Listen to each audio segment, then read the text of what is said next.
This is a TLDR tier list for next week's mutation. This is based on solo play because your ally is a random factor that cannot be accounted for. Also, this is based on above average co-op knowledge. Mechanical skill is not that important in co-op. Adjust these rankings based on your own knowledge and skill level.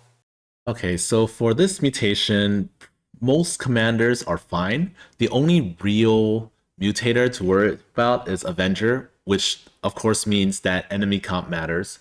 Speed Freaks is not really that important as long as you know when the timings are. This one, the timings are not that easy to remember, but basically you can like hang out at Arana, kill all the waves, and then go after the suppression tower. You have until Arana's at about 3000 HP before you need to kill a tower. So you don't have to rush to kill the tower, and then so pretty much Speed Freaks doesn't matter. If you know the timings of the attack waves, you won't be out of position either. So basically, it's how you deal with Avenger. And most commanders have a good way to deal with the units, whatever comes at them. So Alarak, he's really good. He does tons of damage. You can also have Overcharged, plus Alarak himself defend Arana, Mothership, and some units go out to fight the tower if you're afraid of being out of position. By the time the enemies deal tons of damage, you should have some Ascendants or Wrathwalkers or a huge Death Fleet, depending on what you're fighting. Zeratul, he can trap the artifacts, he can demote anything that's really big, he can steal things that are big, DTs are good, everything's good for him. The Haka pack leaders are good, and Creeper hosts, you can throw Creeper hosts in a direction to clear the next area even without looking. So Photon Overload doesn't matter as well. And you have Primal Worms as well, so that the objective doesn't get hits. At least it buys you time. So if you're kind of out of position, at least you have some worms to take some hits while you summon a pack leader or get the next wave of Locusts. Tychus, of course, one grenade kills everything pretty much in the late game when the enemies are strong, and you have like Vega to steal things that are crazy, that are too powerful, and you can stun them or fear them with Sirius Sam. So yeah, Manx, very good on this. You can ESO the next area so that you don't have to worry. Of course, you have to be fast with your building and stuff, but you basically point at ESO, multi-build and stuff, and then you drop tons of bunkers and you defend the objective against the big waves. You can even ESO the suppression towers while you are defending Arana, so you don't really have to go anywhere. Vorazun, air. If you're fighting air, there are lots of waves and you don't have that many black holes. So air is going to be a problem. Vipers will be a problem. Battle cruisers that have Avenger are a problem. So you need to get, or you might want to consider getting Dark Archons to steal any big capital ships instead of fighting them. If you're not fighting air, then you're okay. But remember that if the enemies cannot see you, they will hit Arana instead, and they're fast. So if you're out of position, you better have a Dark Pylon nearby to teleport back. I suggest adding some Centurions with your DT group so that they have something to hit, and they will stay nearby so that you can Shadow Fury them. Just basically hope you don't fight air. Zagara is good. Zagara's problem is AoE. So if there's a ton of AoE, you're gonna keep bleeding units, and early on, that's when it matters. In the late game, when you have a huge bank, it doesn't matter so much. But in the early to mid game, early game, there isn't that much AoE either. So it's basically like the third terminal area. If there's a lot of AoE and you haven't banked up enough resources, then you're going to start bleeding. So yeah, air also means you have to make Scourge, and Scourge don't hit ground, so they don't help you clear. Sagara's still good overall, still pretty good. Just not as good as these guys. Nova is super good. They don't have a second life, unlike last week's mutation. They only have one life, so you can airstrike them, and then you can snipe them from the ground. If they're mechanical, you can use Goliaths and stun them. And then if they're ground units, you just throw down Raven turrets, Siege Liberators, and then they will disappear. Swan is fine. Swan's issue is getting to critical mass. So he doesn't have a huge problem, but getting to the critical mass can be problematic. You're probably not going to defend with structures because you have to keep salvaging them and pushing forward. Photon Overload is kind of annoying if you're just massing wraiths and you don't have enough of them yet.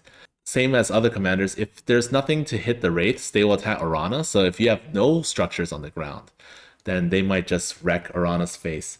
So he's kind of scared of heavy AoE in the mid late game. They'll just destroy his paper planes.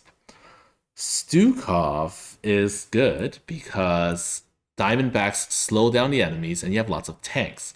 On this map, the highest tier is tier 5, which means that you only really fight carriers and battle cruisers if you're fighting against Classic Mech or Fleet of the Matriarch. So pretty much not any heavy air, and if you are fighting against like Corsairs and Scouts and stuff, you make the Liberators and then you can take them out, or you can just mass more Diamondbacks and then pull them down. But yeah, he's really good overall. And for clearing, you can like move a barracks forward, infest structure, providing vision for your siege tanks, and then boom boom. One thing you should consider is getting Overlord speed, bringing like 5 Overlords to the third area and just spreading creep manually so that you can get closer to the towers, because the creep spreads really slowly on this map. So by the time you're at the third area, the creep might only be at Arana and it won't reach the towers. Han and Horner is interesting because I used Widow Mines, and I'm pretty sure if you just fight anything that doesn't have a heavy AoE, you'll be fine. I use Widow Mines, Hellbats, and Battle Cruisers. If you're fighting anything that has AoE, you're kind of screwed. But if you're fighting anything that doesn't have AoE, they will just run, often ahead of their detectors, and then they will get blown up by the Widow Mines. But if you don't kill all of them, then your Widow Mine count will go down, and it's easy to lose your army, making it difficult to snowball, which is why you can't lose too many units in the early to mid game, otherwise you're kind of screwed. Raynor, similar situation, and I faced Hope of the Kali, and pretty much people in the comments said that I thought it's because I didn't fight Zerg, because normally you use fire bats and you burn the crap out of Zerg. It's not because I didn't fight Zerg, it's because I fought against a comp with no AoE. So basically, if you're fighting against a comp with pretty much no AoE, you can actually like do what I did, and I had like 4,000 minerals at the end of the game because my units didn't die. However, if you're fighting enemies with AoE, you're gonna get melted because they're gonna storm the crap out of you and stuff repeatedly, and they're gonna hit really hard. So not cool if you're fighting anything with AoE. Stepman, easy peasy. Just be careful against Photon Overload because they'll blow out your Statolites while you're trying to spread them. So make sure that Stepman or Super Gary is in front taking hits before you spread. Or use Gary Zone. Artanis. Oh man. Artanis. I fought against like the easiest comp for Artanis, and I still almost died at the end maybe because of poor play, but also because there are so many waves, you can't shield overcharge every wave.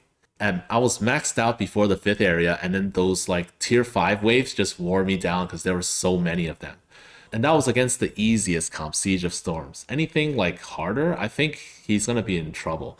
You can of course do the Reaver thing, Reaver Mortal against ground thing, but if you're fighting against any comp that has air, then you have to add Dragoons, and if you add Dragoons, you have to spend gas on them, which means less gas for Immortals and Reavers, which means your overall army is going to be weaker. So yeah, very enemy comp dependent. Carax. On this map, you probably want Sentinel, Immortal, then Colossi. If you're fighting air, you can use Top Bar. There aren't that many air units. Shadow Cannon also wrecks air units, so he doesn't really care. The Repair Beam is great.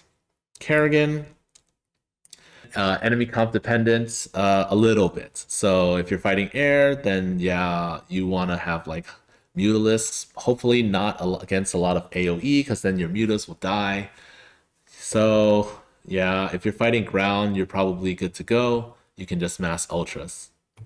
Phoenix, same thing. Avenger air units means Caldalis will just stare up, look up at the sky, and watch Mojo try to do the thing, and very slowly.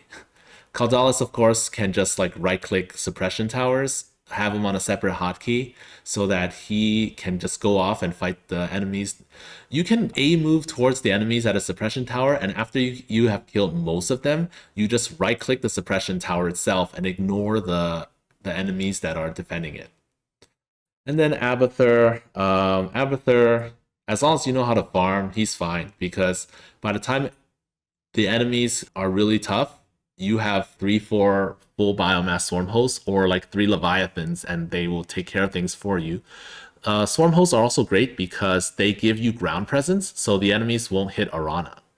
That's it for this tier list. You can extrapolate this info to your duel runs. Good luck with the mutation.